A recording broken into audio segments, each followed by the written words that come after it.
Prajamitra news TV ఛానల్కు స్వాగతం. ఈరోజు వార్తల్లోని కడప నగరంలోని షాహీ దర్బార్ కన్వెన్షన్ హాల్లో గురువారం ఏపీ ముస్లిం ఫెడరేషన్ కార్యవర్గ సమావేశాన్ని రాష్ట్ర కన్వీనర్ షేక్ దస్తగిరి ఆధ్వర్యంలో ఘనంగా నిర్వహించారు. ఈ కార్యక్రమానికి పలు జిల్లాల నుండి హాజరైన సభ్యులు ముస్లింల సంక్షేమంపై భవిష్యత్ కార్యాచరణ రూపొందించారు. అల్తాఫ్ గారిని ఈరోజు మాజీ ఉప ముఖ్యమంత్రి వర్యులు అంజద్ బాషా గారు అని సత్కరించడం అది ఆయనకి తగ్గిన గౌరవం. ఖలీల్ గారికి పూర్తి మాజీ ఉప ముఖ్యమంత్రి ఆయనకు సన్మానించడం, ఆయనకు అభినందనలు తెలియజేస్తున్నాం.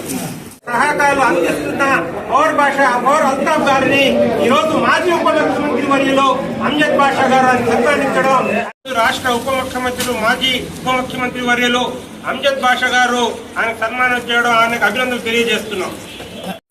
మాజీ ఉప ముఖ్యమంత్రి అంజద్ బాషా, రాష్ట్ర కన్వీనర్ షేక్ దస్తగిరి ఈ సందర్భంగా మీడియాతో మాట్లాడుతూ అన్ని సంఘాలు సంఘటితమై ఒకే ప్లాట్ఫామ్ పైకి వచ్చి మరి మన ఉద్యమాన్ని ముందుకు తీసుకెళ్తామని చెప్పి కూడా మరి వాళ్ళందరూ కూడా చెప్పడం జరిగింది. మరి ఈ సందర్భంగా నేను కూడా వాళ్ళకందరికీ కూడా మాటివ్వడం జరిగింది.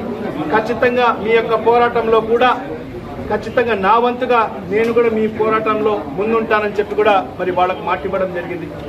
మైనార్టీల హక్కుల కోసమైతేమి మరి ఏదైతే ఈ హామీలన్నీ కూడా నెరవేర్చే దిశలో ఖచ్చితంగా మీ పోరాటాల్లో నేను కూడా భాగస్వామ్యం అవుతానని చెప్పి కూడా మా పార్టీ కూడా భాగస్వామ్యం అవుతుందని చెప్పి కూడా ఈ సందర్భంగా వాళ్ళకు మాటివ్వడం జరిగింది. ఆ దిశలో ఖచ్చితంగా ముందుకు వెళ్తామని చెప్పి కూడా ఈ సందర్భంగా తెలియజేసుకుంటూ మరొకసారి మరి ఈరోజు మరి రాష్ట్ర నలుమూల నుంచి వచ్చిన వివిధ సంఘాలకు సంబంధించిన అధ్యక్షులు, మరి కార్యదర్శులు, మరి ప్రధాన కార్యదర్శులు, మరి అదేవిధంగా మరి మన మత గురువులు అందరికీ కూడా మరి పేరు పేరున నా హృదయపూర్వక ధన్యవాదాలు తెలియజేసుకుంటున్నాను. మరి ఎన్నికల మేనిఫెస్టోను ఎలా భావిస్తున్నారో తెలియదు, కానీ ముస్లింల మటుకు ఎలక్షన్ల సమయంలో మటుకు కరపాకులాగా వాడుకొని వదిలేసే ప్రయత్నం చేశారు.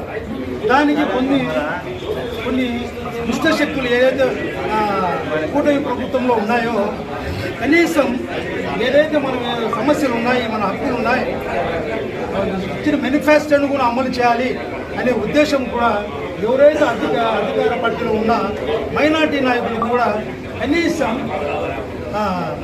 అధినాయకులు దృష్టికి తీసుకెళ్ళలేదు. దౌర్భాగ్య స్థితిలో టీడీపీలో మైనార్టీ నాయకులు ఎమ్మెల్యేలు ఉన్నారు. ఆ ఎమ్మెల్యే ఉన్నారు కానీ ముగ్గురు ఒకరు ఎప్పుడు చూసినా ఇంట్లో ఉంటారు, దానికి ఒక పెత్తనం కొడుకుతుంటుంది.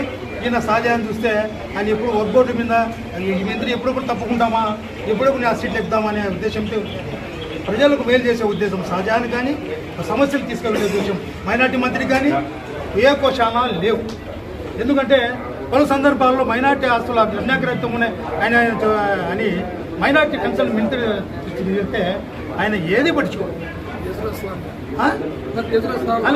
అదే మైనార్టీల మీద దాడులు జరుగుతున్నాయన్నా, మైనార్టీల మీద దాడులు జరుగుతున్నాయి, కొద్దిగా మీరు వాయిస్ పెట్టండి అన్న, కన్సల్ట్ ఎవరైనా అన్యాయం ఇళ్ళకి ప్రయత్నించానంటే సంబంధించిన వాళ్ళు దాన్ని పట్టించుకునే పాపాన పోలేదు.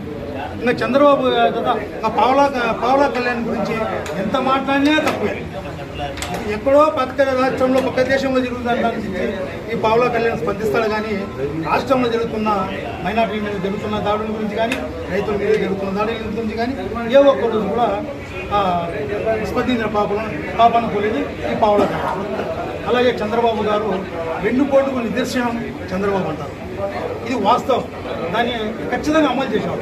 కానీ ముస్లింలే, నాలాంటి ముస్లింలే, నేను కూడా చంద్రబాబు మాట తెల్లబొల్లి మాటలు ఇది మరొక్కసారి చంద్రబాబు చేతిలో మోసపోయిన ముస్లిం మైనార్టీలు త్వరలో ఇన్షాల్లా కార్యవర్గ సంబంధం ప్రతి జిల్లా నుంచి ఇప్పుడు ఓన్లీ 30 మంది కార్యవర్గ సభ్యులను తీసుకొచ్చాం. ఇన్షాల్లా త్వరలో డేట్ ప్రకటిస్తాం.